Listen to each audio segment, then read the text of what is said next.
кеше мен өзім лично видеозвонокпен Хабибпен сөйлестім. Иә. Өзі жаңағы не болып жатыр да, жаңағыдай сендерге вообще ешқандай не жоқ, клубтаңа жаңағы ризамын. Мен өзім бірінші рет сөйлестім. Прям видеозвонокпен жаңағы сөйлестік екеуміз.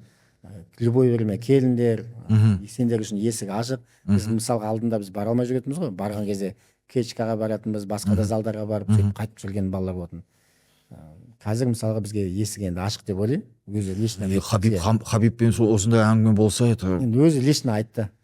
Бекзат, Азат, басқа да балаларың бар, без проблем дәке алып кел брат деп өзі айтты. Ол конкретно жоқ, считается дейді ғой. Конкретно Хабиб деген ол менің ойымша 70 келіде, мен білмеймін. Өзімен номер 1. Сен жаңағы дагестанский енді клубтың несін алып алдық. Это очень лично өзім контроль аламын, келіңдер күтемін деп не алды. Такие прям респект и уважуха нашему Хабибу брату.